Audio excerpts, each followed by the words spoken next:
And now the Uncut Podcast presented by Joe and Theo. Hello, everybody.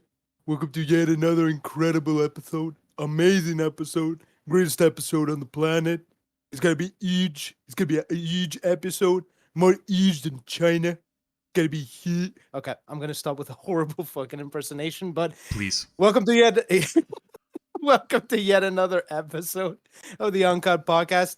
If you couldn't already tell from the absolute shit impression I was trying to do, we're talking about the myth, the legend, the man in orange, and Mr. Toupee himself, Donald J. Trump.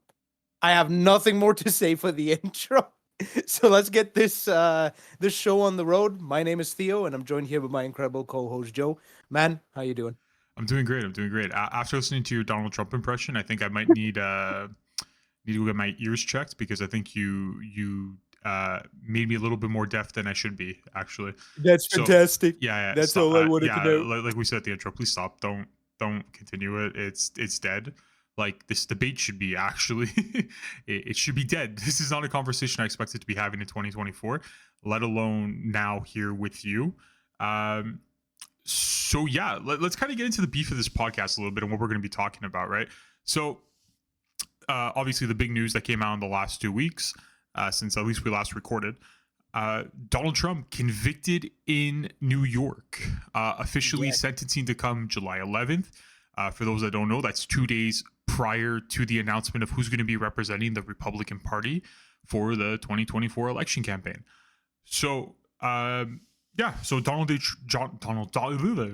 Trump. It's a mouthful, when you really say it all at once. Just, you're talking. You know something? Just call him the Trumpster. I don't. Trumpster. Listen, no, I'm not going to call him the Trumpster. No, he hasn't earned a nickname. Just call him Mr. Eage. I'll call him Mr. Touchy soon. So Donald J. Trump convicted in New York for basically manipulating documents for payments of Stormy Daniels. All 32 counts or 34 counts he was guilty of. So what does this mean for Donald Trump? So Theo, if you want to So like you correctly kind of touched on, he essentially got clipped for the hush money that he paid to Stormy Daniels. For those that don't remember, let's turn back the clock a bit. Back in 2016, when he was running against Hillary Clinton for the first term that he was going to serve. Yeah. There was a porn star that came out called Stormy Daniels that allegedly said that he paid her like $1 million or something like that to sleep with him. And he allegedly paid her at the time hush money to essentially keep her mouth shut. What's currently happening is that it was proven that he paid hush money, but he's not currently being convicted for paying hush money. Paying hush money isn't illegal, so to speak, right? What's illegal was the way that he kind of expensed the hush money. He basically called it legal fees, which to me, it made me giggle because I'm like, what the hell do you mean? What do you, at least if you're smart enough, just put it under personal expenses or personal pleasure. Something like that. But this is what I come down to. I'm like, for a man who's a multi-billionaire, millionaire, whatever you want to say it, right? You would think he'd be able to afford an accountant on how to properly document this, so that way, or maybe I don't know, just not have it trackable. Might be a better trackable solution. You can trackable. It's always going to be tracked because that's how his what is it called, the company that he's running that's holding his money. Yeah. It's eluding the name of the trust fund. There you go. The trust fund. The Trump it fund. needs to disclose every transaction that happens and every expense. Okay, so but there's no way he can hide it. But right? you couldn't just pay yourself and then I don't know, just was there any other way this could have been done that's not? Yeah, you could have just. You could do it. You could simply label it as I don't know, external expense or expense for one night out or something like that. You can do that. Okay, right? So he got trialed on this. Obviously, verdict came down. He was guilty. So pretty heavily. So all 34 counts. Basically, he's convicted. And he's basically on that in New York. He's officially a criminal. Simple as that. So what does this mean for Trump? So from at least the research I've been able to do, and obviously listening to the news and getting people's opinions in the political matter, which I'm not accustomed to, especially New York state laws, he could face jail time. He could face upwards to, I believe it's 12, 24 years of jail time. He's not going to. I That's don't what I was gonna think. say. I don't think this crime is justifiable to that. The minimum penalty he could face, I believe, is just community service. Again, we don't know what the verdict is going to be till the 11th of July. So, in about the next month or so, that's when we're really going to find out what happens to the future of Donald J. Trump. From all sounds that I'm hearing, it doesn't sound like he's going to be going to jail. Or if he does go to jail, I don't think it's going to be for a very long period of time. He might do 48 hours, or it might just be house arrest for all we know.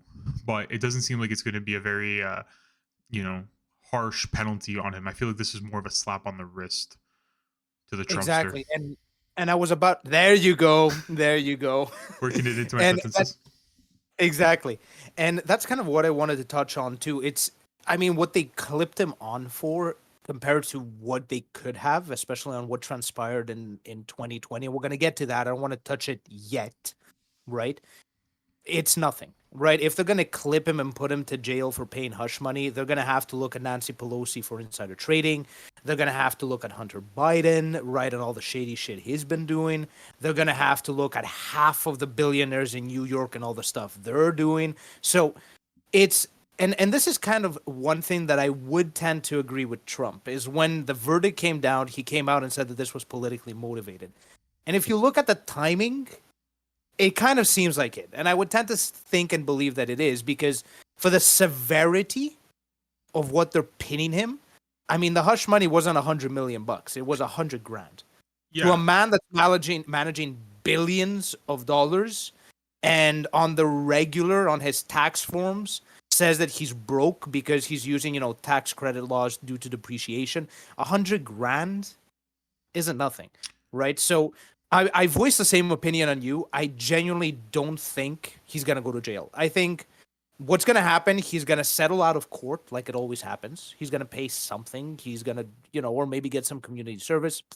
Done deal. And we're moving on.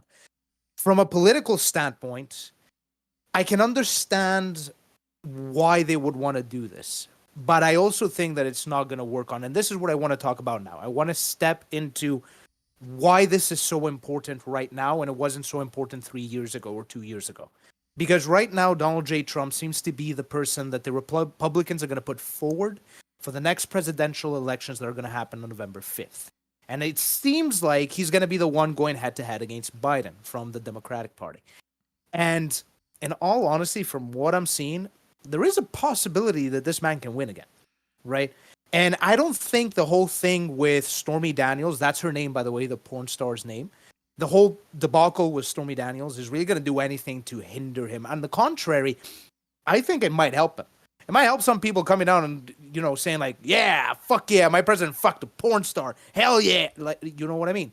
So I don't think it's going to damage it. I think, and I want to do this caveat before passing it to you, I think what the media try to do is what they did to Bill Clinton. What they did to Bill Clinton when when the scandal came out with, I think, Monica Lewinsky, what's her name?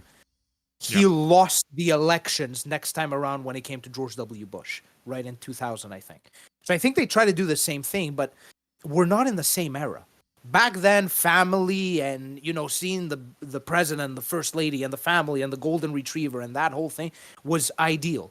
Today, we're starting to not really give a shit anymore, right? So, and that's kind of what I want to talk about. Passing it on to you, kind of, what do you think is going to happen really with Trump, with this situation now moving into November 5th? Well, two very different situations with Clinton and Trump, right? What happened to Clinton happened while he was president, while he was sitting in Oval Office. He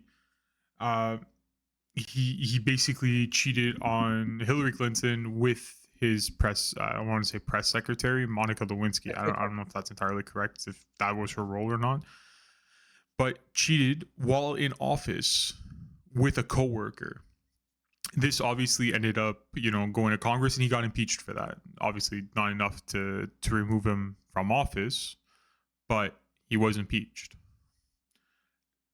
Trump and Stormy Daniels is a little bit different in the sense that the Stormy Daniels situation happened way before 2016. It wasn't 2016 it happened, or it didn't happen while he was in office.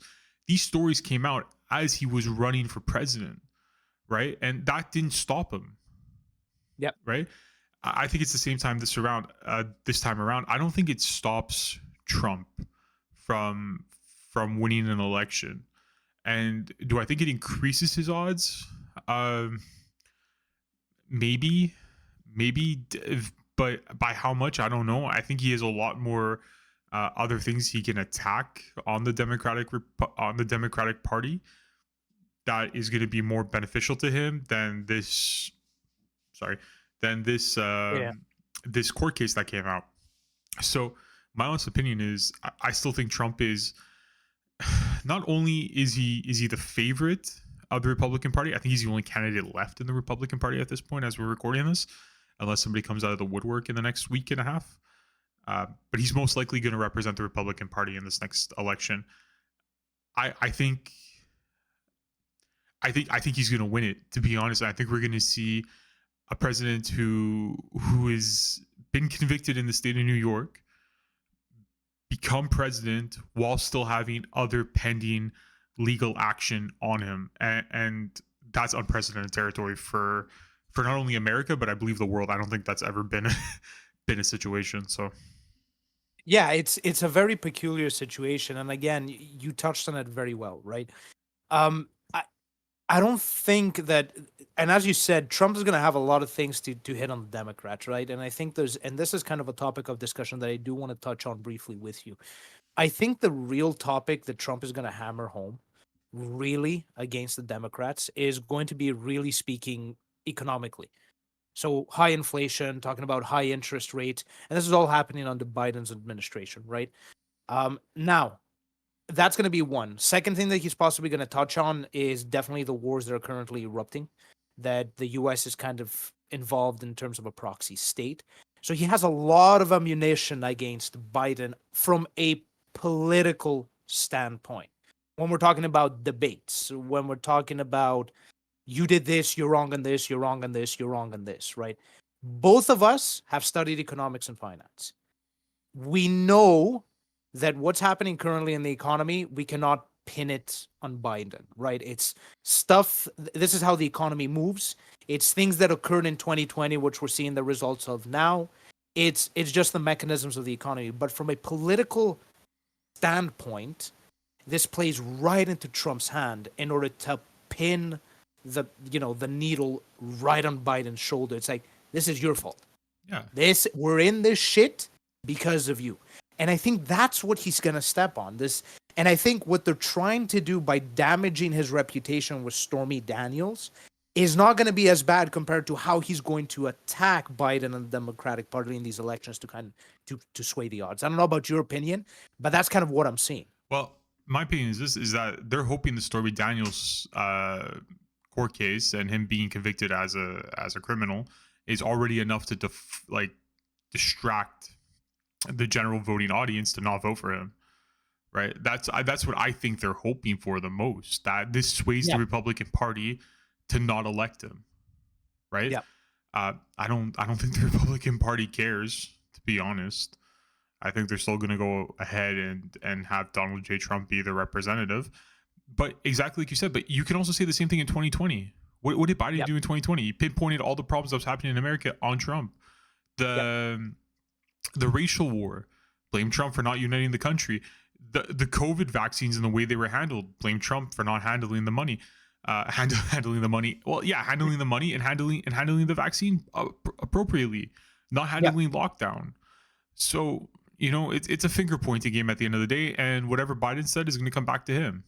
That's the way it's going to work, right? He's going to be pinned for the high interest rates currently going on in America right now. The fact that people can't afford homes, that can't afford rent, can't afford groceries, that's all going to be pinned on Biden. Exactly. And like you were alluding to, and I know there's a couple things you want to discuss, but so let's kind of discuss some of them now. We talk a lot about economy, right? Me and you both, our backgrounds, you in finance, me in economy, so we both have a general understanding of how things work and how cycles work.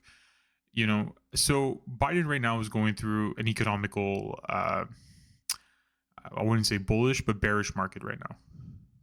Downturn. Yeah, I Downturn. wouldn't call it really a bearish market. It's a very middle ground. It's a middle ground. It's a very lopsided market. Yes, I'm making exactly. up terms on the spot here. But I would say compared to where we were in 2020, this is a very bearish market. Yeah, right. Agreed. Every time I check my app, it's a downward turn. It's not very much upward turn. So to allude on that, so like we were saying, right, and this kind of predates not only Biden but predates Trump, predates Obama, and you can go as far back as possible on this. But I wanna kick it back to the original cycle of this, at least for me and you, our knowledge, right? When Obama took over, the economy was starting to go to shit. You had, if not already going to shit. if not already going to shit, exactly. Yeah. He was dealing with foreclosures on homes. A lot of Americans couldn't pay their debts off because of what happened during the previous 2008 major recession, which was the mortgage crisis. Yeah, because banks were giving out loans at extremely high interest rates to people that couldn't afford. Yeah. Couldn't afford it. Simple as that. Couldn't afford it if interest rates were to spike and all that. So what happened? Well, companies took on loans, banks dished out a lot of money, and then interest rates went up, and they went up, and they went up, and people couldn't pay, and couldn't pay, and couldn't pay. So what did the banks do? Well, you owe us money, you can't pay the money, we're taking back the home.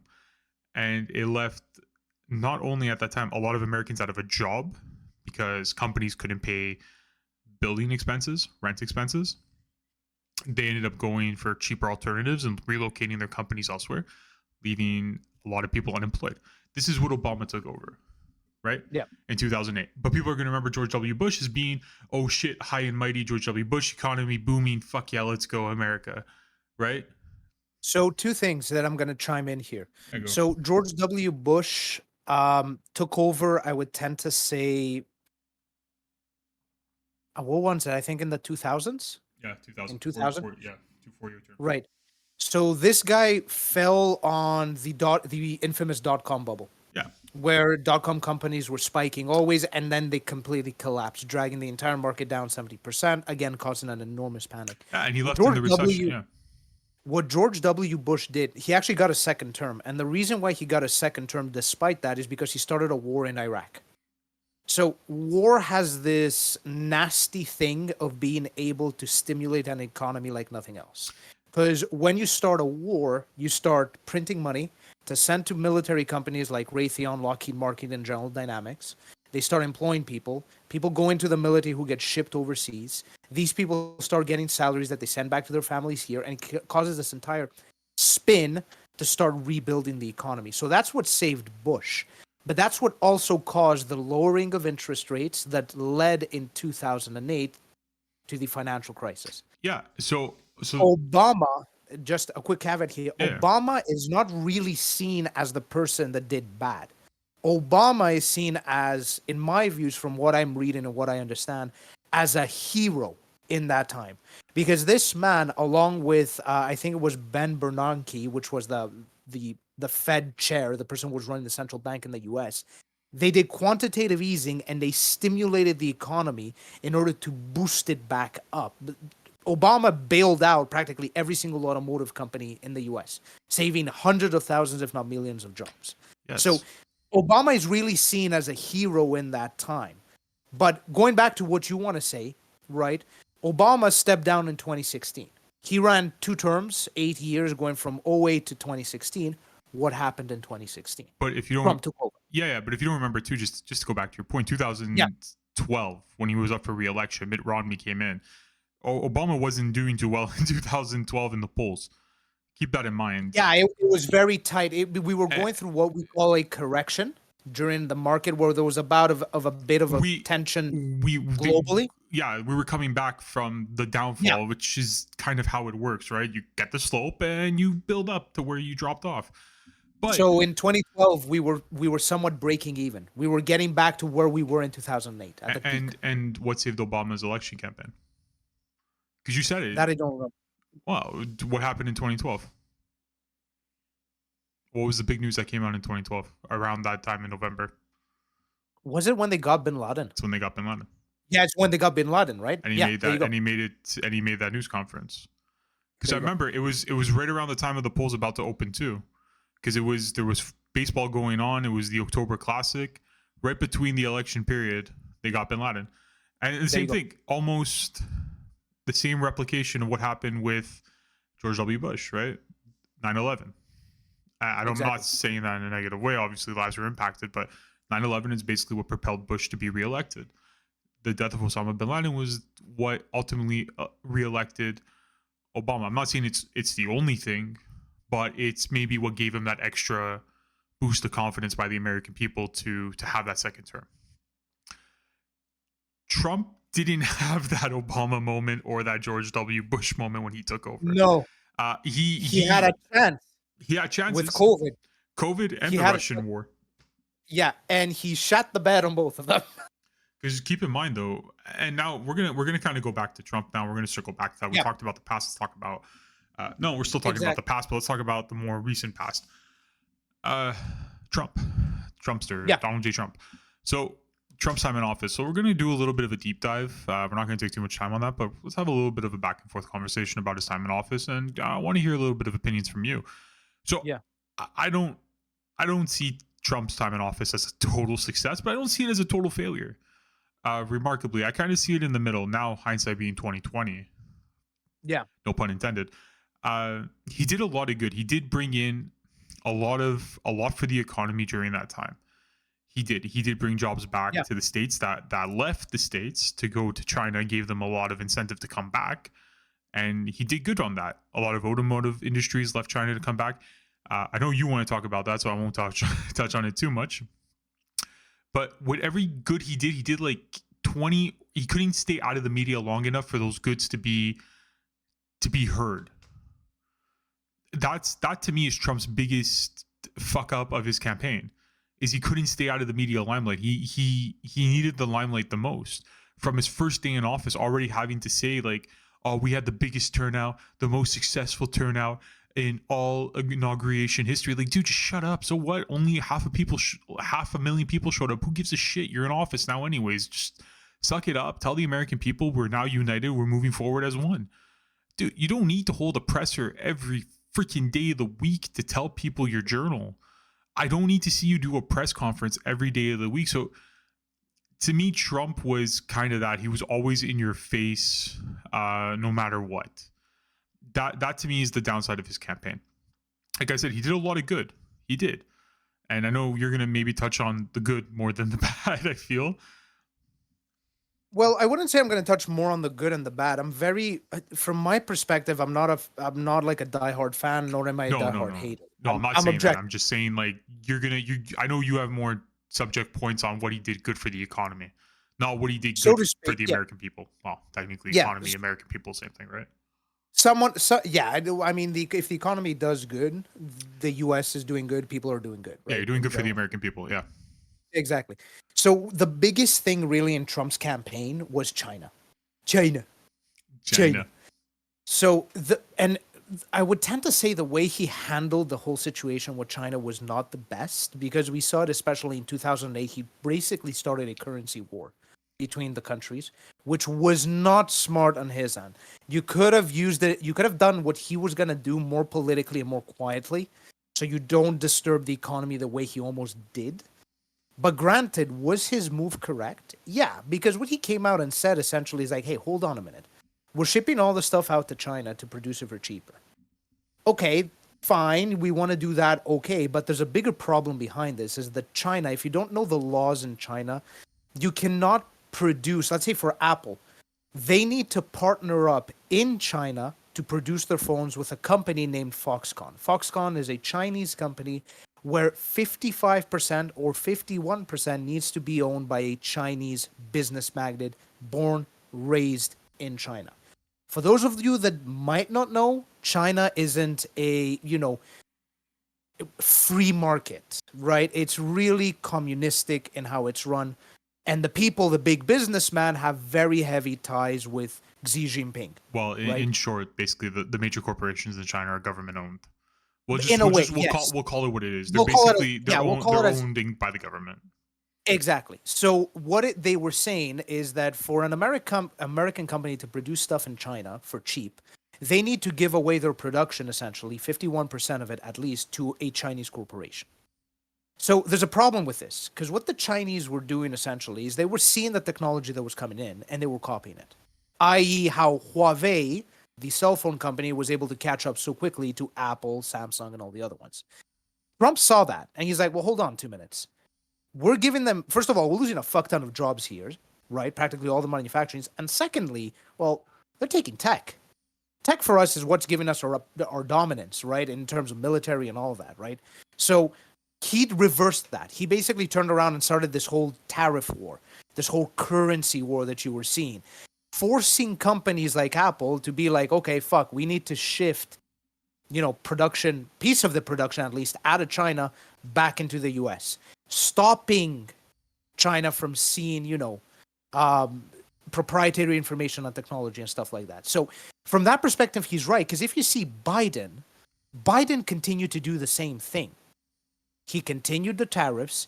He continued the trade war. For fuck's sake, if we look today, if you look at why NVIDIA currently is one of the largest companies on the planet, it's because Biden and Congress signed a chip deal to produce chips in the US. And chips, I'm not talking about Lay's and Pringles. I'm talking about microprocessor chips, things that go in your phones and in computers, right? So these are very important technologically, not only for phones, but for missiles, right? So he's doing the same thing as Trump. So Trump was right on that perspective. He was right. And that's why you see throughout his tenure, the stock market grew.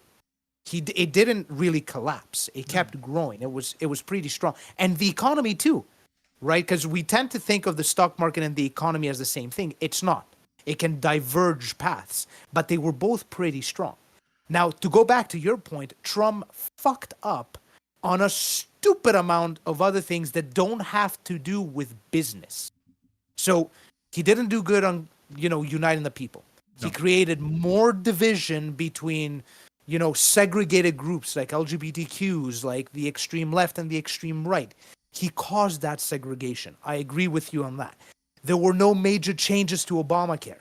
And even to today, Obamacare hasn't changed. It's actually regressed tremendously, right? And we can have a discussion on whether or not, Obamacare from the beginning was going to work, whether or not centralized healthcare would work. But I think that's a discussion for another podcast because there's a lot that we can say there. But to point out from a business perspective, Trump did, I would tend to say, pretty good, right?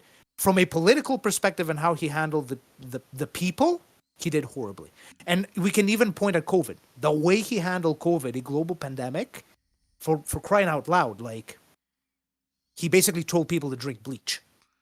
Well, no, okay, so let's talk about that just a little bit, right? No, I won't, because let's go a little bit back and forth here. Yeah. So yes, Trump did fuck up everything else that comes with the presidency. He wanted the limelight too much, and when wanting the limelight too much, he didn't trust his back staff and their opinions, and he wanted to be the one to relay the news. And sometimes when you're not the most intelligent person in certain subjects, you shouldn't give your opinion. And you alluded to it, the bleach, right? But you're talking about a time of transition in America as well. Yes. Right? Where, if we turn the clock back 6-7 years now, a lot of things changed, right? Pronouns became a thing. Having these discussions didn't really start till 2018, 2019. Yeah. And ultimately, Trump didn't handle that the best. No, he didn't. He didn't handle inclusivity as he should have. Now, did everything he say was wrong? That's up for debate. That's up for heavy debate, right? Right. That's up for a total different discussion and total different debate. That's where Biden kind of succeeds a little bit more than Trump, I would say. I would. In what sense? Biden tries to be more inclusive and more understanding of where America's going. He doesn't Right, look. but He doesn't has look on the. I'm not saying it's worked. I'm not saying he's okay, successful at okay, it. I'm just saying he's okay. more successful than Trump at it. He's not the best. I mean, we're talking about the bottom of the barrel here. You know, you're talking about to allude it to F1. You're talking about Haas versus Williams, man. You know they're not fighting for points, but they're at the bottom of the barrel. Like, we're not talking about like, oh man, this guy nailed it out of the park. This is Barry Bonds hitting home runs. Like, we're talking about like literally 19th and 20th place here up for grabs. I would say Biden's been a little bit more inclusive to the American people and understanding where America's trying to go and where society in and of itself is thinking and leaning towards, right? And kind of like you were saying a little bit earlier, and we said last episode with Disney, right?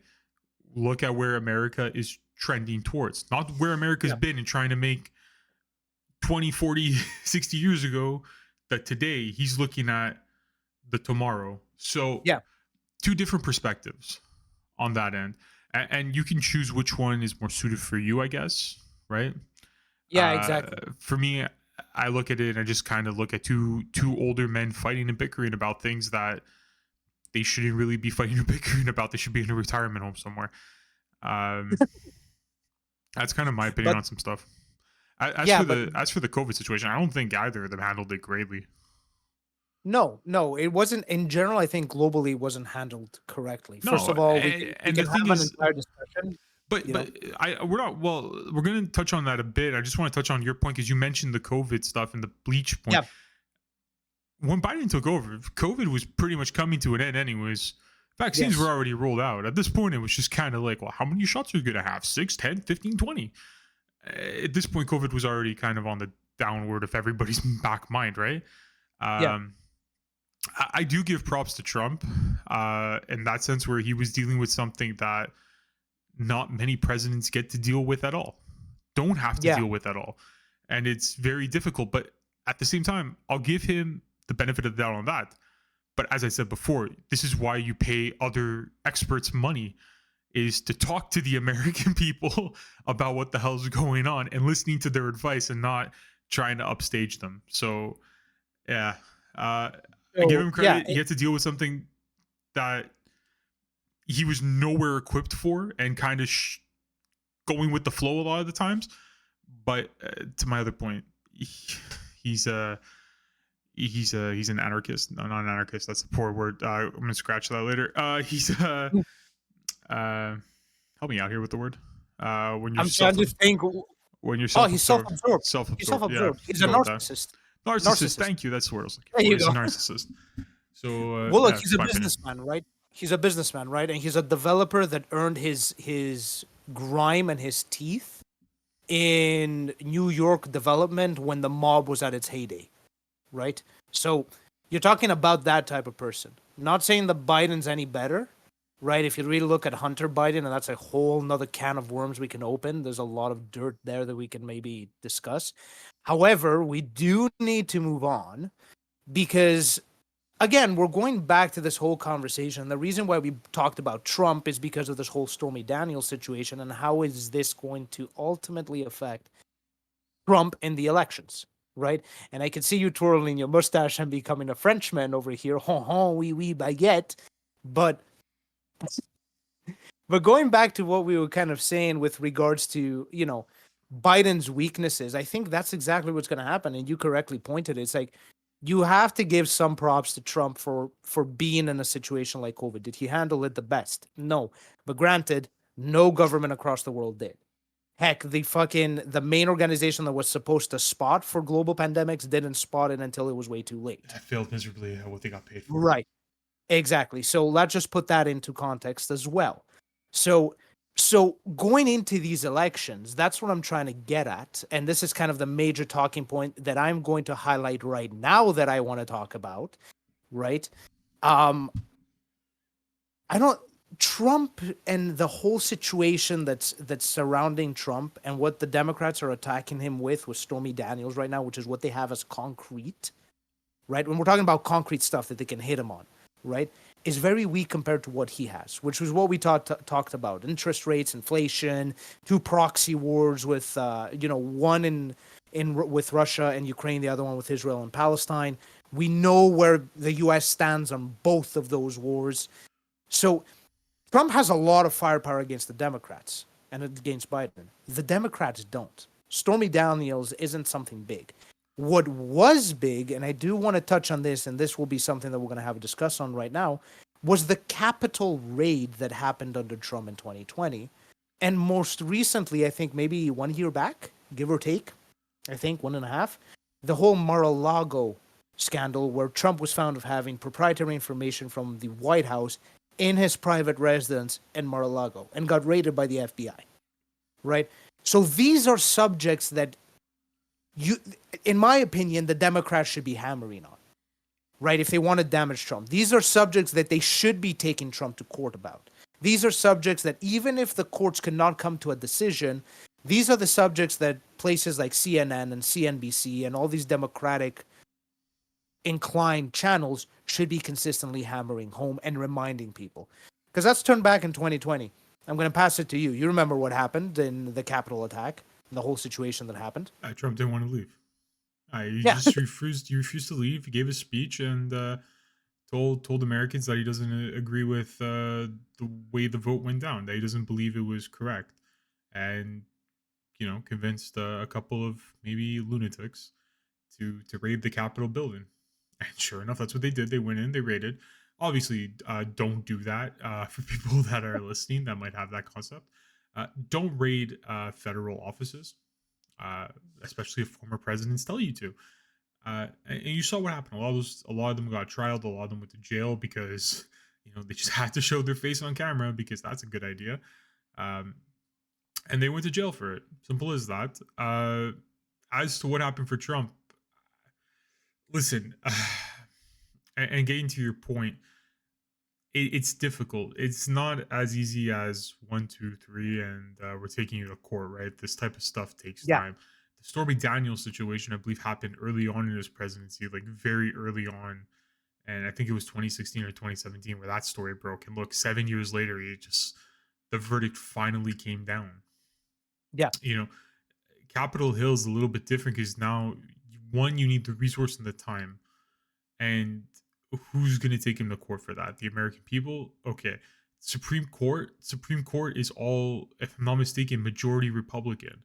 So they're not going to take him to that. Okay, so what are your other options in that situation? Maybe not much. DC, maybe the courts of Maryland.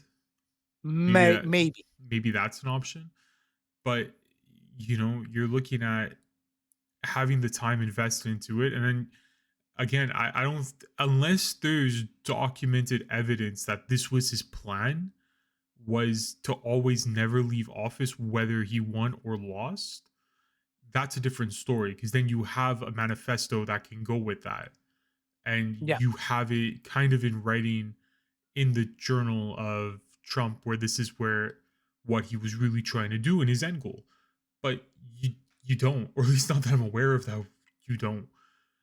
So you're taking him to court for what? Saying stuff in public and not expecting people to do what he said. That's basically it. And I don't know what grounds that stands on, if that's even a criminal offense. Like I said, those who did raid the Capitol did go to jail. Yeah. Did go to jail for it. I don't know where you get Trump on that, legally at least. And again, I'm not a lawyer, so I don't know shit about it. But just looking at it from an outsider's point of view, I really don't. I don't kind of see too much ground to stand on. But like you said, you should be alluding to it, though. That's what I'm saying. So from a legal perspective, I'm not a lawyer either. I don't know, and most probably they have nothing on him in both of these major cases. At least not now, to be able to pin him, right? Well, they have his speech, but again, the one thing I will say, you can count on the media to spin stuff around. You can count on the media to create enough of a ruckus around a subject to make it a major news debacle, and to do damage to a candidate, right? We've seen it time and time again. This is what the media does. This is the tool the politicians use. My whole question is, right, is why are they attacking Trump on something like Stormy Daniels? Yes, the verdict is out. Yes, the verdict is confirmed. But it's a verdict on something which is so stupid, right? And so tiny compared into the things that the media could be hammering on him, right? From a political, just a political rhetoric standpoint. So that's kind of the questioning that I'm having when you're sitting there and you have the Democrats, which are like, oh my God, we don't want to lose to this guy. Okay, why are you not talking about the Capitol? Why are you not talking about Mar-a-Lago? Why are you not bringing this up? Right? And we were having this discussion the last time, and you correctly said it, right? What really pushed Trump to win over Hillary Clinton?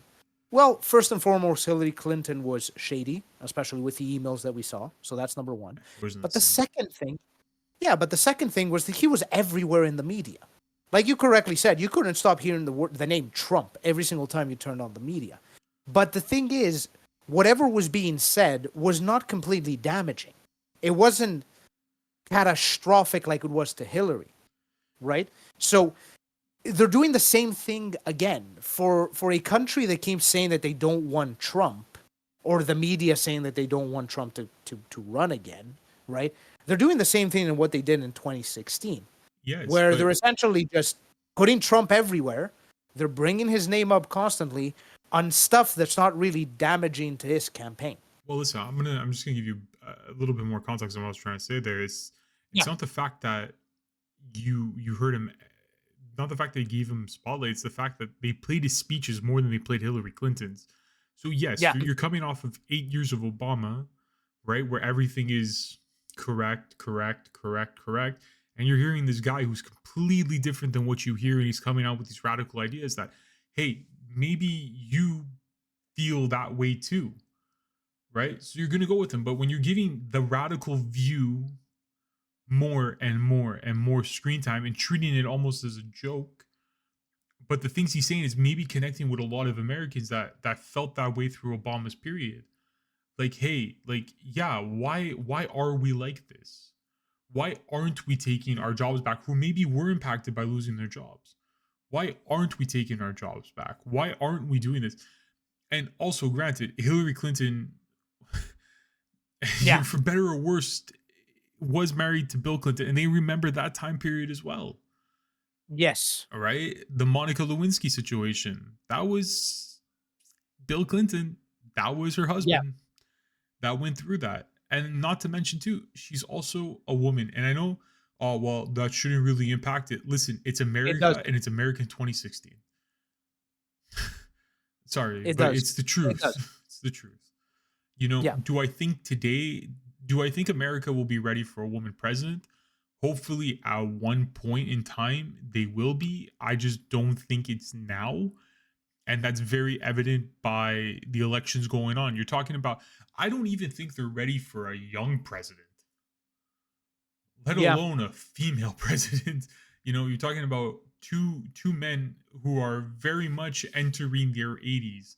I think Biden is in his 80s at this point, but they're already there, and you're looking at 4 years more of it. Like, I'm sorry, but you can't tell me an 81-year-old man is going to have much correlation to do with what the future of the United States is going to look like soon. Not really. You know, I'm sorry, but that generation's dying off, and it's moving forward.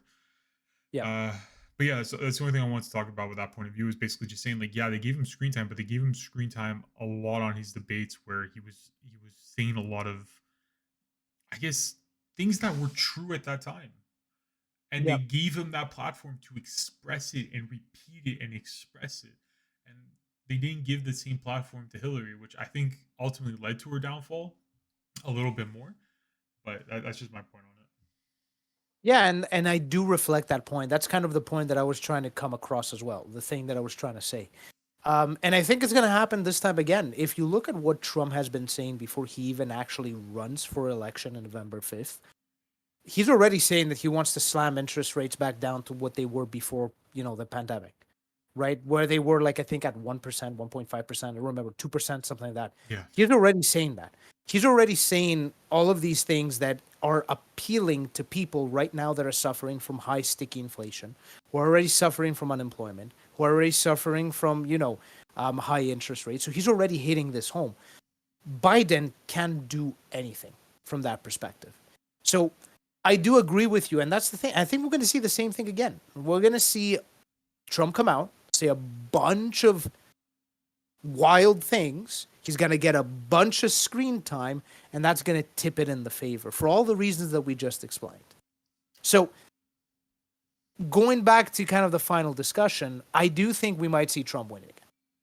I do think we're going to see Trump moving into office again and succeeding, right? Because I just can't see Biden standing ground against Trump in a debate. The man can't walk up the stairs to Air Force One. He's not going to stand against Trump. No offense.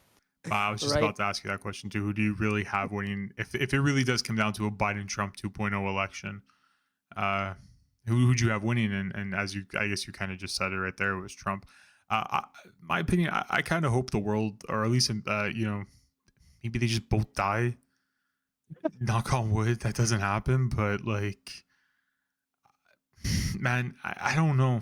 I neither. To be honest, I neither. Yeah. They're not the best candidates. I'll be completely honest as well. Both of them, it's like you're really scraping the bottom of the barrel here. You know what I mean? You know, like you couldn't find anybody younger. Like the average age in the States is not 86 years old, man. These guys are so out of touch with the generations that like it doesn't matter. And who do you have like outside of Donald Trump and the Republican? Like who do you have in the Democrat? Bernie Sanders? Like is he Democrat? Is he with the Democrats? He's a Democrat. He's a Democrat. Yeah, okay. but like Jesus freaking Christ, man. Like you're just plucking them out of retirement homes? Like what's going on? But yeah, like I don't know. I'm still baffled. This is what the 2024 elections coming down to, is the battle of senior citizens. So, turn the question over to the viewers. What do you guys want to see coming up for this election? You guys think Trump's going to win? He's going to get his, his second term in office. I know, Theo, you have some words you want to add before signing off, but just kind of want to hear from the people like that made it this far. So, what's your opinion? What do you guys think is going to happen? Yeah. So, Theo, just turning it over to you for some closing words. Turn it off, Theo. I'm sick and tired of this podcast already. I don't want to talk about Trump anymore, but I feel like it's going to be the next 4 years. So, so yeah, like Joe. Yeah, exactly. We're gonna be making weekly fucking episodes with Trump when he's gonna come into office, man. This man is a constant source of like material for us. It's gonna be great. It's gonna be fun. It's gonna be huge. So, again, to close off what Joe said, yeah, share with us everything that. Share your thoughts on who you think is going to win. Share your thoughts if you prefer Biden or Trump. We're more than happy to interact with you in the comments. As always, if you liked what you hear, if you think that this can bring value to other people from listening to two people essentially mumble on about the elections, two Canadians essentially talk about the U.S. elections, feel free to share it with your friends. Feel free to share it with anyone that you think can gain something from listening to us. You can hear us on absolutely every single streaming platform where you can listen to podcasts. So Google Play, Apple Play, Amazon, Spotify. We're everywhere. And I keep saying this, and it's a funny way to close. We're desperate for views. So, yes, do share it. And as always, my name is Theo. I've been joined here with my incredible co-host, Joe. We're going to see you in the next episode, and we'll see you then. Take it easy.